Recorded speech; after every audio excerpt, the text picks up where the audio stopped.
ચલો સ્ટાર્ટ. ચલો. નમસ્કાર વિદ્યાર્થી મિત્રો, ધોરણ 9 10 વિષય અંગ્રેજી અને આજનો આપણો ટોપિક છે ઈમેલ રાઇટિંગ.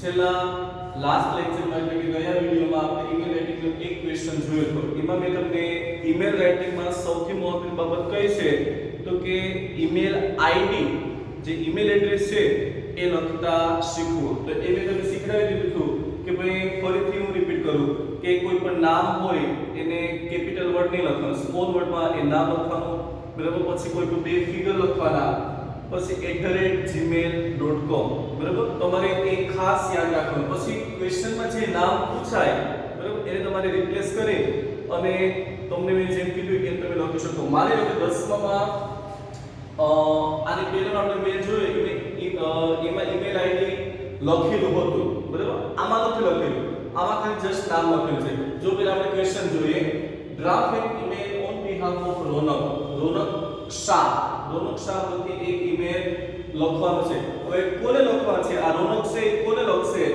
તો કે ટુ હિઝ પ્રિન્સિપાલ, એના આચાર્યને. Asking for leave to attend his cousin's marriage. તો કે ભાઈ એના પ્રિન્સિપાલ પાસેથી એના કઝિનના મેરેજ છે તો એને રજાની સહમતિ જોતી, બરાબર. આપણે ટૂંકમાં ગુજરાતીમાં રજા ચિઠ્ઠી જેને કહે ને, બરાબર, એ અર્થમાં એને પ્રિન્સિપાલે મેલ કર્યો કે ભાઈ એના કઝિનના મેરેજમાં જવા માટે એને આટલા દિવસની લીવ જોઈએ છે. આમાં પહેલા તો લખનાર કોણ છે તો કે રોનક શાહ, અને એ કોને લખશે, એ મેલ કોને કરશે તો કે એના પ્રિન્સિપાલને. હવે આની પહેલાના ક્વેશ્ચનમાં જેને આપણે મેલ કરવાનો હતો એમાં એનો ઈમેલ આઈડી હતો, આમાં નથી, બરાબર. આમાં આપણે જાતે બનાવવાનો છે. એ મેં તમને આગળના વિડિયોમાં શીખવાડી દીધું. તો પહેલા અહીંયા સુધી ક્વેશ્ચન છે, આન્સર અહીંયાથી ચાલુ થાય છે. તો કે ટીઓ, પહેલા આપણે કોઈને તો લખીએ તો પહેલા ટીઓ એ સંબોધન છે કે ભાઈ એને ટીઓ પ્રિન્સિપાલ એસવી, બરાબર. આ એ પ્રિન્સિપાલનું શોર્ટ ફોર્મ છે. પ્રિન્સિપાલ તો છે જ, એનો હોદ્દો sv@gmail.com. અધરવાઇઝ જો માની લો કે આમાં પ્રિન્સિપાલ લખેલું છે, પ્રિન્સિપાલને બદલે એનું નામ હોય તો આ sv ટૂંકમાં પણ આવે, બરાબર. કે ભાઈ સંજય વ્યાસ એવું લખેલું હોય તો સંજય વ્યાસ કરીને @gmail.com. અહીંયા પ્રિન્સિપાલ એની શાળાનો આઈડી છે એટલે એનો હોદ્દો પહેલા લખેલો છે પ્રિન્સિપાલ sv, અથવા તો આની સ્કૂલનું પણ શોર્ટ નેમ હોય પ્રિન્સિપાલ sv@gmail.com. તો અહીંયા સુધી તો તમે ખાસ જો આમાં કોઈ ફિગર નથી લખેલ, બાકી તમે કીધું કે આ વચ્ચે તમે કોઈ પણ ફિગર પણ લખી શકો, બરાબર. તો એ અહીંયા સુધી ઈમેલ આઈડી માં બધામાં કોમન આવે, ખાલી આગળ નામ બદલશે, બરાબર. આ થયું. પછી એક લીટી છોડી આ તમારે હાસ્ય અને અડીને જ લખવાનું છે, તમારા જવાબ પેપરમાં હાસ્ય અને અડીને લખવાનું છે. પછી થયું એક લીટી છોડી લખવાનું સબ્જેક્ટ, બરાબર. એનો વિષય શું છે તો કે લીવ ફોર 5 days, 5 દિવસની રજા માંગવી, બરાબર. 5 દિવસની રજા માંગવી એ એનો વિષય થયો. પછી ફરીથી એક લીટી છોડીને હાસ્યને અડીને સંબોધન કરવાનું છે, રિસ્પેક્ટેડ સર. આને પહેલાનું આપણે જોયું કે ભાઈ એ આપણે કોને મેલ કરીએ એની ઉપર ડિપેન્ડ કરે. દાખલા તરીકે આપણા મમ્મી પપ્પા કે આપણા નાના ભાઈ બહેનને મેલ કરતા તેમાં આપણે ડીએર પણ કરી શકીએ, બરાબર. અહીંયા પ્રિન્સિપાલ એક હોદ્દેદાર વ્યક્તિ છે તો એના માટેનું સંબોધન છે રિસ્પેક્ટેડ સર. આ વસ્તુ છે જો આનું જે ફોર્મેટ છે ને એ ખાસ મહત્વનું છે. 5 માર્ક્સ પૂછાય તો તમે એમને ઓલા નિબંધની જેમ લખી નાખો, પછી ભલે તમારો અંતરની વિગત વાંચી હોય તો તમે નિબંધની જેમ લખી નાખો તો એમાં તમારું કોઈ પણ માર્કનું મૂલ્યાંકન થાય નહીં. એનું જે ફોર્મેટ છે એ ખાસ મહત્વનું છે. આ ત્રણ વસ્તુ થઈ. કઈ વસ્તુ તો કે પહેલા તો જેને મેલ કરવાનું છે એનું એડ્રેસ, બરાબર. એડ્રેસ વગર તો કોઈ વસ્તુ પહોંચતી નથી, બરાબર. To principal sv@gmail.com. પછી એક છોડીને સબ્જેક્ટ, બરાબર. બીજું સબ્જેક્ટ એટલે કે વિષય. કયો વિષય છે તો કે લીવ ફોર 5 days, 2 દિવસ ટૂંકમાં 5 દિવસની રજા માંગવા. પછી સંબોધન, બરાબર, રિસ્પેક્ટેડ સર. પછી અલ્પવિરામ ખાસ કરવાનું, પછી કરવાનું અલ્પવિરામ. આ ત્રણ વિગતો થઈ. ત્રણેય લીટીની અંતરે એક લીટી છોડવાની, જેથી કરીને એનું જે માળખું છે એ આખા પેજમાં ઈમેલ રાઇટિંગ છે એ આ ટૂંકમાં ઉઠી નીકળે અથવા તો સારું દેખાય.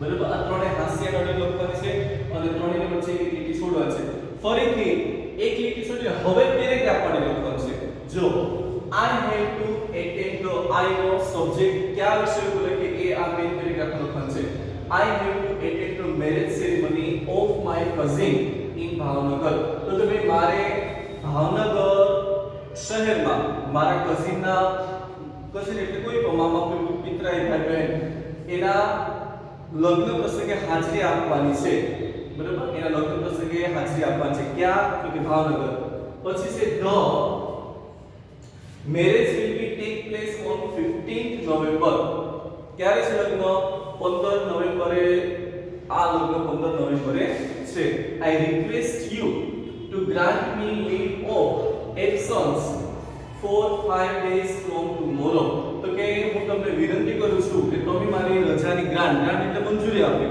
તમે મારી રજાની ગ્રાન્ટ છે તમે મારી રજા મંજૂર કરો કેટલા દિવસની તો કે આવતીકાલથી લઈ અને 5 દિવસ સુધીની બરાબર રજા મંજૂર કરો અને મારી ગેરહાજરીને ટૂંકમાં પૂરી લ્યો એ સેન્સમાં તો કે આ પેરેગ્રાફ છે એ મેઇન સબ્જેક્ટ છે કે ભાઈ મારે મારા કઝિનના ભાવનગર મેરેજ એટેન્ડ કરવાના છે અને એ મેરેજ છે એ 15 નવેમ્બર ના રોજ છે અને મારે આવતીકાલથી જવાનું છે હું તમને વિનંતી કરું કે મારી આવતીકાલથી 5 દિવસની રજાની તમે મંજૂરી આપો બરાબર પછીના પેરેગ્રાફમાં આ તો એનો સબ્જેક્ટની વિગતો પછી તમે એક પેરેગ્રાફ છે એ લાસ્ટમાં આપણે જે પૂર્ણાહુતિ કહીએ ને એ સેન્સમાં તમે એડ કરી શકો શું લખ્યું I assume you that હું તમને ખાતરી અપાવું છું કે I will make up for the studies which I will miss during my leave of absence તો કે હું તમને ખાતરી અપાવું છું કે હું મારા રજાના દિવસોમાં હું જેટલા દિવસની રજા મૂકું છું એ દિવસોમાં હું મારી જેટલી પણ ગેરહાજરી પૂરાશે અથવા તો હું નહીં આવીશ એ જે મારો જે અભ્યાસ હું ચૂકી જાય એને હું સારી રીતે પૂર્ણ કરી શકું બરાબર કે ભાઈ કોઈ સિલેબસ છે કોઈ નોટબુક છે બરાબર એ હું મારે જે ગેરહાજરીમાં જે હું ચૂકી જાય બરાબર એ હું સારી રીતે તેને પૂર્ણ કરીશ એવી છેલ્લે ચોક્કસતા આપની ટૂંકમાં લાઈન પગી કરી એમાં ટૂંકમાં મૂકી એટલા માટે કે એના આચાર્યને ખાતરી થઈ કે નહીં હું એને રજા આપીશ તો એ એના પછીના દિવસોમાં એ જે અભ્યાસક્રમ ચૂકી જશે એને પૂર્ણ સારી રીતે કરશે આ થયો એનું ઈમેલ પૂરું બરાબર પછી છે તમારે થેન્ક યુ લખવાનું ભલે હજી પ્રિન્સિપલે રજાની મંજૂરી નથી આપી પણ કે ભાઈ મારો મેલ વાંચો એ બદલ આપણે એને થેન્ક યુ ભાઈ કે આપણે કોઈને કોઈ વાત કરીએ બરાબર તો એ વાત છે એ સામેની વ્યક્તિ આપણી સાંભળે બરાબર તો એ માટે આપણે એને થેન્ક યુ કહેવામાં આવે છે એટલે છેલ્લે લખ્યું થેન્ક યુ પછી તમારી પાસે એક ફૂલ સ્ટોપ મૂકવાનું પૂર્ણ વિરામ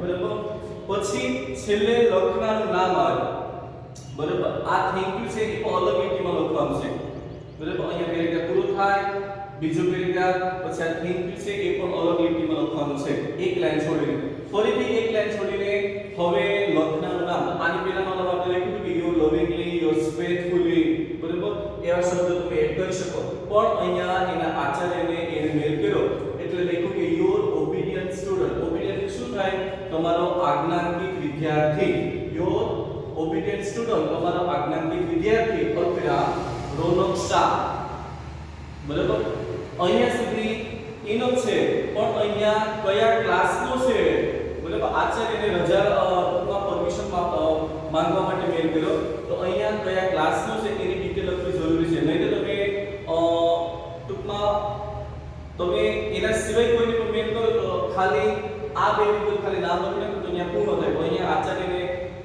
એને કેમ ખ્યાલ આવે તો એટલા માટે એનો સ્ટાન્ડર્ડ તો કે ભાઈ 10B 10B અને એના રોલ નંબર છે 56 બરાબર આટલી વધારાની વિગતો તો કે આ કોઈ આપણે 5 માર્ક્સનો ઈમેલ રાઇટિંગ પૂરું હવે ફરીથી એક વખત એક વીક પર રિપીટ કરો કે ભાઈ આ જે મેલ છે એમાં માની લો કે ક્વેશ્ચન છે એમાં જ તમને ઈમેલ આઈડી આપેલું છે તો ક્વેશ્ચનમાં આની પહેલાના આપણે વિડિયોમાં જોયું કે ભાઈ એના ક્વેશ્ચનમાં ઈમેલ આઈડી આપેલું હતું તો ઈમેલ આઈડી ક્વેશ્ચનમાં આપેલું હોય તો તમારે બેઠે બેઠું અહીં તમારા જવાબમાં મૂકવાનું થશે માની લો કે ક્વેશ્ચનની ઈમેલ આઈડી નથી આમાં નથી તો મેં તમને જેમ શીખવાડ્યું એમ તમારે જેને લખ્યું એનું નામ કરીને તમારી ઈમેલ આઈડી બનાવી અને અહીંયા તમારા જવાબમાં મૂકવાનું થશે પછી સબ્જેક્ટ પછી સંબોધન, જેને ઇંગ્લિશમાં સેલ્યુટેશન કહેવાય, આ ત્રણ વિગતો થઈ.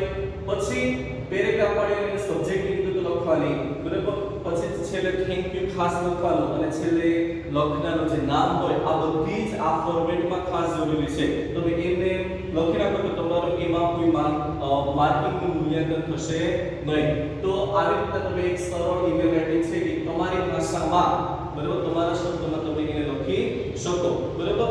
તમારે આમાં ઘણું બધું વાક્ય રચનામાં અથવા તો સ્પેલિંગમાં કઈ ભૂલચૂક થાય તો ચાલે, પણ આ જે ફોર્મેટ છે એ ખાસ યાદ રાખો. અંદરમાં તમે કોઈ પણ ચેન્જીસ કરો અથવા તો તમારે ટૂંકમાં તમારું ગ્રામેટિકલ મિસ્ટેક કે વાક્યમાં ભૂલ હોય તો ચાલે, પણ આ જે મેં તમને જે ફોર્મેટ કીધું, બરાબર, એ તમે પૂર્ણ કરીને લખો તો તમને એમાં તમે સારામાં સારું માર્કિંગ લાવી શકો, બરાબર. હવે પછી આગળ